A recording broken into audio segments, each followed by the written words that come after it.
There are just some buildings that are simply beyond description. Buildings that can only make one ask this question: just who in their right mind can possibly build such a thing? Well, that is the kind of question that can easily come to mind after looking at the plantation house we will be discussing on this episode of Let's Explore This. The Coolmore Plantation House, considered so important as to be a national landmark. Aside from being just simply a landmark, the Coolmore Plantation is also listed on the National Register of Historic Places, having been listed in 1971. Now, there is no way I can get you even near this house. It is set far back from the road in such a way that it is barely visible. Because of that, the majority of this episode can only be done through photos, provided largely via a collection hosted on the Digital NC website. There are also photos included in the National Register nomination form that may be used, though the Digital NC photos have a much richer collection. And another large collection of photos can also be found via the Flickr page put up by Watson Brown. I will, however, start by saying that this is the area on which this majestic masterpiece of a dwelling exists. It is well hidden beyond the trees, set a good distance back from the main road. Likely, this is all I will be able to show you via my own footage. So, you want to know just how majestic this thing is? Sure enough, here's the photo. In 1845, Dr. Joseph J.W. Powell, a prominent Edgecombe County physician, acquired the Robert D. Wimberley, possibly this person, plantation, approximately 4 miles northwest of Tarboro.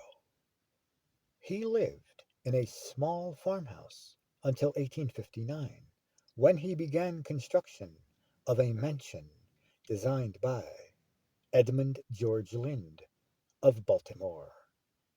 The mansion was completed shortly before Dr. Powell's death in 1861. The property was then divided by the court, with his widow, Martha B. Powell, receiving 1/3 of the 1,165-acre estate, including their new home, Coolmore. After Mrs. Powell's death, the plantation passed to her son, Joseph C. Powell. Joseph was a noted agriculturalist and an active member of the Edgecombe County Farmers Alliance, serving as its secretary in 1889. His son, Joseph C. Powell, Jr., is now resident owner. Well, he was resident owner. You see, this document, it is from the early 1970s. However, he died in 1993, and it is now 2023. That just can't hold true anymore. Regardless, Nina Powell, his mother, deeded him the property in 1931. By the way, this episode, it is a revised edition of an episode originally done in 2021. Yes, as said before, it is now 2023, and the property today, well, it appears to be owned by this person, Jones Edward McCutcheon III. Anyhow, Coolmore. It is set in a grove of large magnolias and deciduous trees on a 12-acre lawn. Since its construction, the house remains almost unaltered, with its outbuildings complete. Preserved in the house are many of the bills and invoices connected with the construction of the dwelling, as well as the architect's original drawing. Coolmore. It is one of the largest, finest, and best documented examples of a plantation house of its style and period in all of North Carolina.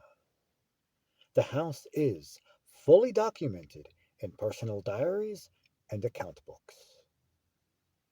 This here is definitely a report on the house, though I am not sure if it is from one of those personal diaries or account books.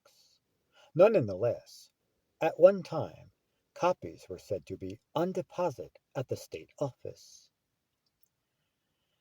Anyhow, this two-story frame mansion, with its small one-story wings, was begun in 1859.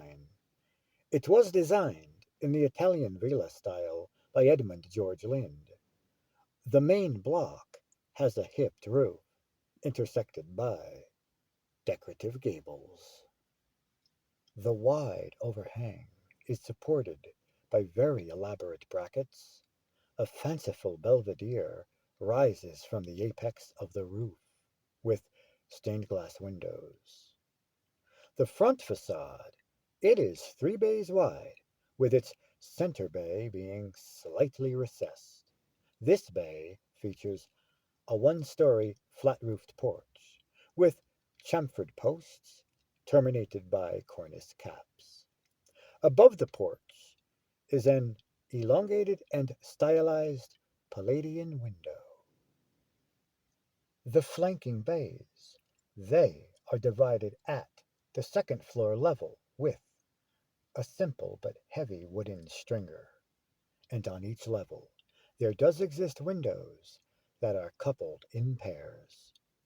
Those on the second floor, they have simple round arched heads, and those on the first floor, they are floor length with segmental arched heads, and are sheltered by cornices supported on molded brackets.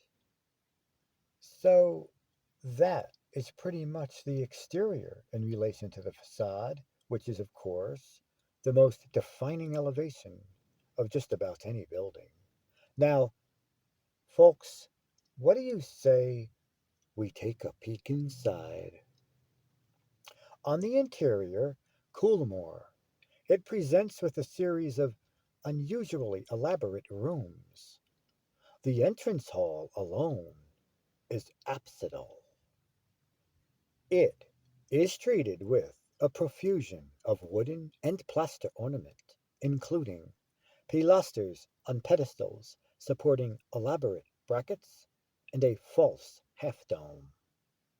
Behind this is the stair hall, featuring a superb elliptical stair, which ascends to and is lighted by the belvedere. At the rear is a small rectangular hall. Okay, so I admit I do not know if this is the furnishings in that small rectangular hall. In fact, I believe them to be of one of the parlors, which will be discussed shortly. Now, yes, of the photos I could find, which come primarily from two sources, I have to use those that I think best illustrate what is described in the document. Therefore, I cannot be certain if all the photos that I show you are exactly illustrative of what is being discussed. Regardless, at the northwest corner is the parlor, which retains its original furnishings, including a marble mantel, wallpaper, and a superb painted ceiling in the trompe-l'oeil tradition with flowers, panels, and other designs. Across the hall is said to exist a second parlor with walls painted to resemble polychromed panels. Regardless of which parlor this is, they are both said to retain all or most of their original furnishings. In the southwest corner is the dining room, which has painted walls like those of the second parlor. Also, the dining room, it is said to feature cupboards with glazed doors of red patterned glass on either side of the fireplace. It appears the cupboards here are built almost into the wall as if they are a part of the wall. That is unique. Beyond all those rooms, however, the stair hall, it is painted to resemble polychromed panels like those of the second parlor. Wow, I don't know about you, but this house appears to be full of illusions.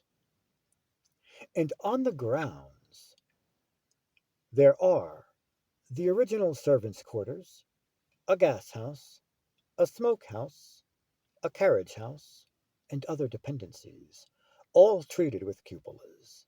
Some even have bracketed cornices in imitation of the main house.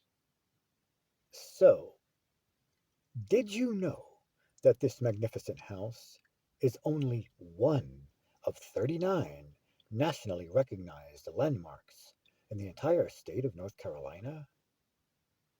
Now, yes, there are many more buildings listed on the National Register of Historic Places, but there are far, far fewer registered national landmarks.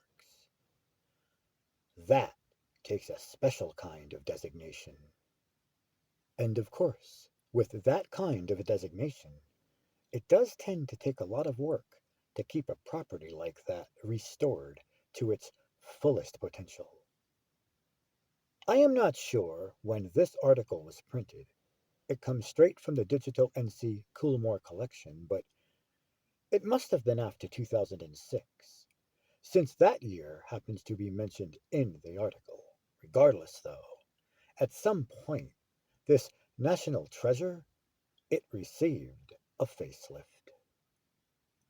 At least 300 gallons of Monticello rose paint was needed to paint this behemoth of a mansion. With that said, why don't I put Coolmore to rest by providing you with a piece regarding its history that more or less talks about what was just discussed and a bit more. Coolmore. It may be a national landmark, but it is clearly tucked away far from most prying eyes. But in this rather awkward photo essay of sorts, I have managed to explore it inside and out. But you know the drill. The time has now come to move on.